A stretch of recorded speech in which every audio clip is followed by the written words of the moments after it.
That one glorious word represents more than just the geography between the Sabine and the Rio Grande. It represents a unique idea and way of life. A life of rugged individualism, proud self-reliance, gritty toughness, and fierce independence.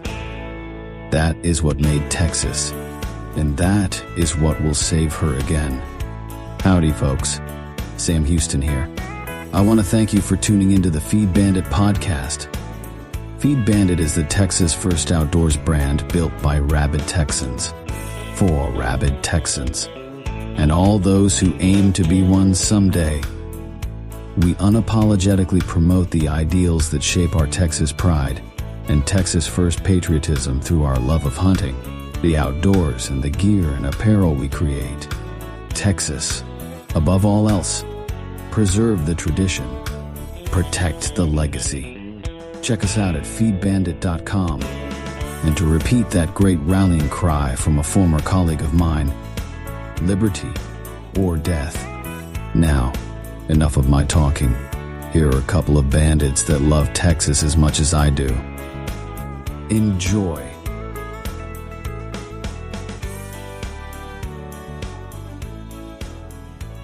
So when is the best time to harvest does on your property? And of course that can really vary. If you're even harvesting does, majority of places that have got a manageable deer herd need to manage does so that your doe to buck ratio doesn't get out of whack. But I do recognize that there are some places that do not harvest does, and and I think there's a couple of counties in Texas that, God, is that right? I'm gonna have to look that up. But that do not harvest does. But that is a topic for another discussion. Tonight, I want to discuss at what point during the hunting season should you be out there hunting does, and when is the best time to take does out. And for the sake of Texas, we'll say October through January is kind of that window. Okay, so that really encompasses the managed land deer permit season, which MLDP season starts, mid-September-ish, actually, or earlier than that. I think mid-September-ish. Also, archery season starts October 1. And then, again, with MLDP, managed land deer permits, it's going to run through February, but the normal rifle season ends, I think, the second or third weekend of January. So, again, when is the ideal time to harvest does if you can, and if that's kind of a part of your management plan? So,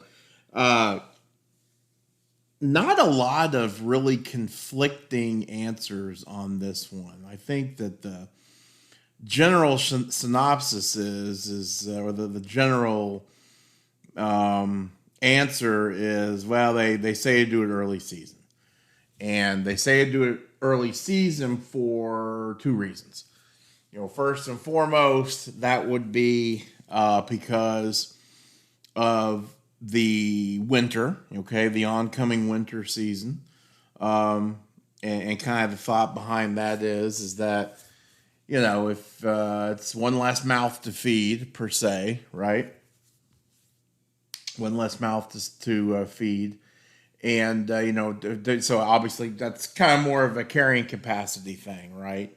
Working on, trying to take out a body that's not going to be, that's not going to need nutrition through potentially hard winter. Not here in Texas, that's not as big of a deal, I think, because our winters are a little bit more hospitable.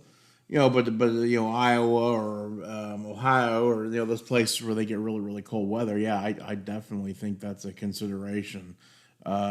Canada, okay, things of that nature.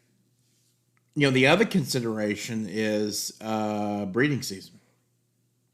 And they kind of make the argument that, well, if you're shooting does after the rut, well, then you have a real high probability of killing a doe that has been that's pregnant, from the rut. And of course that's a big consideration as well. And depending on your situation, if you're just looking for more animals, okay. Well, of course you can make the argument, if you're looking for more animals, maybe you shouldn't be shooting does anyway. But if you're looking for big bucks, okay, or you're really working on your genetics, well then maybe the argument is good for shooting does earlier in the season, so that those trophy bucks, so to speak, or your big mature bucks aren't out there breeding does that are just going to end up in your freezer. I think that's kind of the general consensus, if you will, with a lot of ranch managers and owners, at least in the state of Texas. So, obviously, a lot of factors there to consider when it comes, when is the best time to harvest those does. I'll add two more things to the little pot here. So and we'll put this in the context of, okay, yeah, the management plan that you've got demands that you shoot does. Okay, you've got to do it. If you're looking for an ideal, the 2-to-1 doe to buck ratio, okay, and you've got X amount of does to kill. So that's how we'll kind of view these 2 points that I'm about to make. One of which is, and again, depending on what you hunt and what the situation is, at least from my experience, it is important on our properties to go after those does and at least get a handful down early on, because those does get smart. Okay, they really do. And it's really kind of funny if you're hunting over a deer feeder, which we have the fortune to do here in the state of Texas. That it's been my experience that you will notice a lack of mature to even semi-mature does at your corn feeders, okay, during huntable times as the season progresses, okay? And I think that's due in part to two factors, potentially two factors. The one of which, the biggest one, is not hunting pressure, okay? I mean, sure, yeah. If you're out there every single weekend, okay, and you're sending shots down range of hogs, so yeah, of course they're not going to come within a mile of that feeder till things calm down. But I also know that a lot of bucks, especially during the the rut to post rut, I mean they're hanging out at feeders, especially the post rut. Oh my gosh.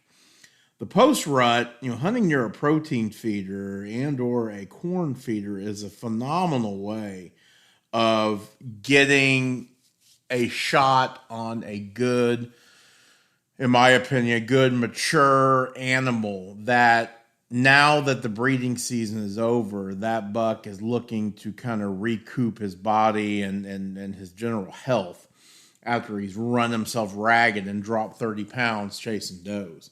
So, being that the rut and, kind of that, the rut only lasts for, a couple of weeks, okay, and that, the post rut, when they're worn down, obviously it's not all that far time difference. I think those does remember that, right? And so those mature does, or again, even those middle-aged does that you're looking to harvest, in my opinion, they're not going to be there. Okay, they are not going to be at those feeders because they have been dealing with pesky bucks, running them off, young bucks running them off, just bucks in general, just harassing the hell out of them. So, one of the things we talk about, is where are you going to go find does? Well, post rut, you sure as hell ain't going to find them near a feeder. That is for damn sure. And I'll tell you, a lot of my experience has been, and I'm getting sidetracked here, but if you're looking for some mature to middle-aged does, and I keep saying that for a reason, because I used to be mature. That's all we're gonna do. 4.5 to 6.5. That's what we're looking for. But I have a different philosophy now, which we can cover on another little podcast. But they're not gonna be at those feeders. So you're looking for transition areas, where they go from bedding to feeding. You will see them out in wheat fields, things of that nature, right?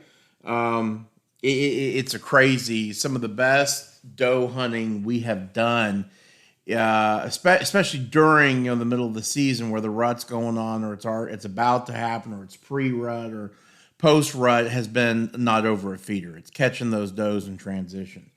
So anyway, that's just another little tip there for you. But again, going back to when the best time is to hunt, that for us is really during the early season, really before the rut, when they do kind of still have their guard down, not only from the hunters, but from the bucks as well. So right now, here it is, middle of October, I'm checking trail cameras, and I've got does out the wazoo at corn feeders. I've got them at protein feeders. I got them all over the place. Now, a month from today, literally a month from today is kind of when our area normally gets the rut. There won't be anything on those cameras except for bucks, turkeys, and then you're going to have your fawns and things of that nature. Which I'll tell you again, that's something you got to be careful about. You can have a deer feeder full of fawns, and you got to be really super careful, comparing them and aging them. Because I'll tell you, 5 or 6 fawns at 150 yards, you'll start to play tricks on your mind and say, oh, those are all does, and hey, this one looks better, and pow, you get up there and you've got a 50-pound deer, or less actually.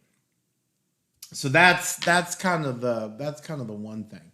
I think the other consideration as far as when to shoot does is the whole fawn situation. Okay, and I've heard, generally speaking, by the time Texas opens its rifle season, the fawns are weaned and they are self-sufficient, and you're good to go. And this sounds kind of whatever, but you can go ahead and pop mom if mom is a candidate. A lot of guys don't follow that. I know there are some guys that say, well, when the spots start to fade, that's when we pull the trigger. God, have I ever shot a doe that had a fawn that was completely spotted? No, I haven't.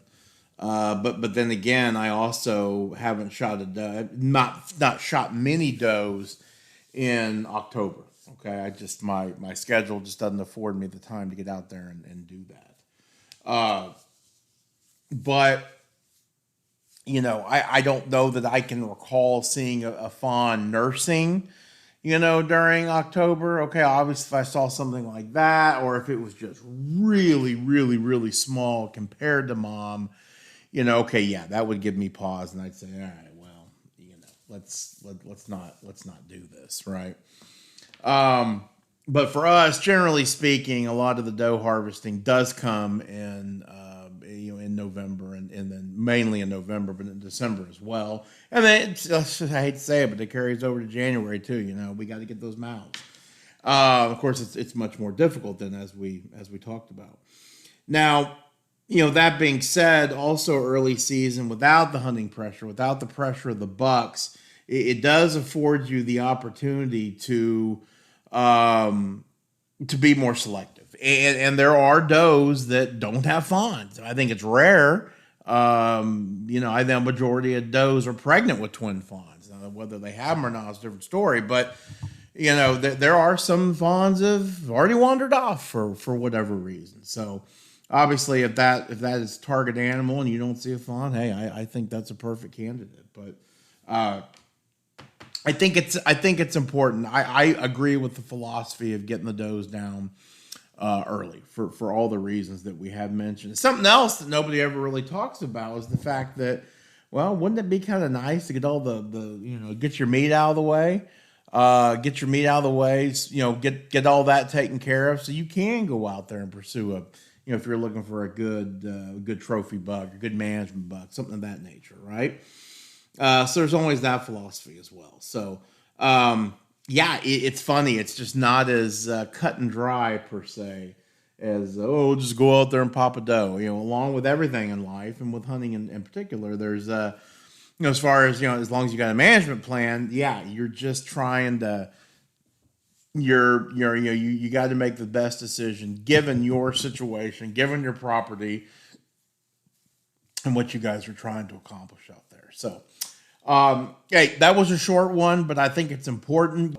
Hope that made sense. Hey, holler at us if you got a different philosophy. I'd love to hear it. God knows that. Again, we've never proclaimed to be professionals here. We just have a lot of experience. Been doing this for a long time. Rancho Bandito is our outdoor workshop. Just super blessed to have that. So that's where our expertise comes from, per se. I just said we don't have expertise, and then I said we have expertise. So, our made up expertise, right? Just trial and error. Anyways, that's all I got for you on this one. But thanks again for listening, folks. We really appreciate it. Remember to support your local feed store and go Texas, baby.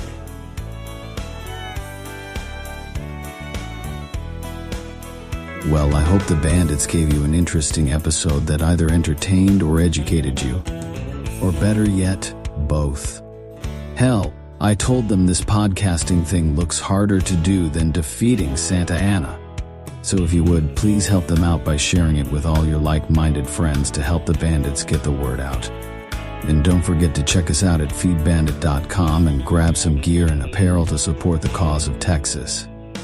Remember, Texas, above all else, preserve the tradition, protect the legacy. Finally, as I said some time ago on the eve of the great battle, and I vigorously repeat here again, be men. Be free men, that your children may bless their father's name. Well, fellow bandit, until next time.